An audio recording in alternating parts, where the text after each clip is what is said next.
Entertainment के नाम पे हम कुछ भी दिखाना चाहते थे पहले कि चलो चलता है, जिसे हम कहते हैं फिल्मी लिबर्टी। अब हमारा हीरो आसमान से नहीं टपक रहा। अब हमारा हीरो अगर आना चाहता है कहीं पर तो उसको वो सारी परेशानियां झेलनी पड़ेंगी जो वहां तक पहुंचने के लिए झेलनी होनी। हाँ, हमने एंटरटेनमेंट भी ले लिया और हमने एक सेंसिबल सिनेमा भी देख लिया और हमारी अपनी कहानी भी हमें दिख गई। तो इसीलिए शायद ये फिल्में ज्यादा पॉपुलर हो रही है लोगों के बीच। जैसे अभी आपने कुछ फिल्मों का नाम लिया, इन विच आपने काफी इंपॉर्टेंट रोल्स प्ले करे थे, शिवमंगल सावधान में, परेर की Barfi etcetera. Do you think these films are crossing the line of art house cinema and commercial cinema? बिल्कुल, मुझे लगता है कि एक बीच का रास्ता निकला है जिसमें हम सेंसिबल सिनेमा को एंटरटेनमेंट के साथ बना रहे हैं। ये नहीं हुआ कि जैसे एंटरटेनमेंट के नाम पे हम कुछ भी दिखाना चाहते थे पहले कि चलो चलता है, जिसे हम कहते हैं फिल्मी लिबर्टी।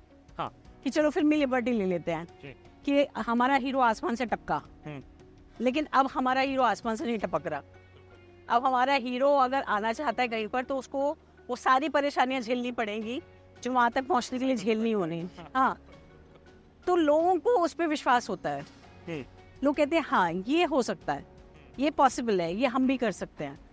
तो वो जो एक विश्वास बना है ना बीच में, और उसके साथ साथ अगर वही हीरो गाना भी गा लेता है, वो हीरो डांस भी कर लेता है, तो लोगों को बड़ा मजा आता है। कि जैसे मेरे घर के लड़के ने डांस करके दिखा दिया। शादियों में बच्चे डांस करते हैं तो आप वो फील रखते हैं कि अरे ये तो मेरा बच्चा था, ये डांस करने लगा, कितना अच्छा लग रहा है। और उसकी डांस या उसके गाने भी जो इन फिल्मों में करे जा रहे हैं वो बहुत भोलापन लिए हुए हैं। तो आपको ऐसा लगता है कि हमने एंटरटेनमेंट भी ले लिया और हमने एक सेंसिबल सिनेमा भी देख लिया और हमारी अपनी कहानी भी हमें दिख गई। तो इसीलिए शायद ये फिल्में ज्यादा पॉपुलर हो रही है लोगों के बीच। आपने जो मदर के रोल्स करे हैं in the last 2 years, they become very popular. Especially जो कॉमिक एलिमेंट ऐड किया है आपने इन फिल्मों में, बहुत ही पसंद आया लोगों को। हिंदुस्तान की माँ आज कौन है? Is it the characters that you portrayed और do you think every mother in India is different? मेरे ख्याल से माँ तो माँ ही होती है, इसीलिए शायद हर आदमी ये कहता है मेरी माँ सबसे अच्छा खाना बनाती है। ये आया ही क्यों? इसका मतलब माँ अलग होती ही नहीं है। हाँ, हम क्लास डिफरेंस दिखा सकते हैं कि जो माँ वर्किंग है वो शायद अलग बिहेव करती है, या घरेलू माँ है तो उसका अलग बिहेवियर हो सकता है। लेकिन फिर भी जहाँ तक इमोशन की बात है वो तो हर माँ का सेम ही होता है अपने बच्चे के लिए। तो इसलिए क्योंकि वो इतना आम कैरेक्टर है हमारे हिंदुस्तान में कि माँ की कसम खाई जाती है, कुछ भी करने से पहले माँ के चरणों में पड़ा जाता है, माँ से ही रोया जाता है, माँ से ही लिपटा जाता है। तो माँ इतना कॉमन कैरेक्टर है और प्यारा कैरेक्टर है, और माँ मेरी भी बहुत प्यारी थी। तो वो ज़रूर हंसाती हैं हमें, कहीं ना कहीं गुदगुदाती हैं। तो क्यों ना इसमें एक ऐसा एलिमेंट ढूंढा जाए जो माँ का भोलापन लिए हुए हो, जिसपे हमें हंसी आए। तो इसलिए मैंने जितने भी अभी पीछे कैरेक्टर्स किए उसमें इस फ्लेवर को डालने की कोशिश की है कि माँ का वो प्यारापन उसमें रहे, ना कि सिर्फ पासिंग शॉट की माँ ने कहा खाना खा ले या चली गई। खाना नहीं खाया बेटे ने, वो उसका कंसर्न है। तो वो अगर कहेगी खाना खा ले तो उस पर एक थप्पड़ मार के ही जाएगी। तो वो थप्पड़ सिर्फ मैंने ऐड किया है ताकि वो एक अपनापन और एक इस तरह की फीलिंग मिले लोगों को। बट इवन जो अभी मैंने आपकी एक लड़की को देखा तो ऐसा लगा देखती में भी आप माँ नहीं है, लेकिन फिर भी जो एक इमोशन है और एक जो एक फीलिंग है सोनम की शादी को लेकर, वो एक माँ की ही फीलिंग आ रही है। हाँ, मतलब जिस एज में वो कैरेक्टर दिखाया है और जो उसका बैकग्राउंड दिखाया है कि वो इतनी सी थी जब, तब से उस घर में काम कर रही है, तो उसकी बच्ची जैसी हो गई। तो उसकी शादी होना नहीं होना, उसमें परेशानी आ जाना, एक घर के नौकर जो होते हैं उनके लिए भी उतना ही कंसर्न होता है।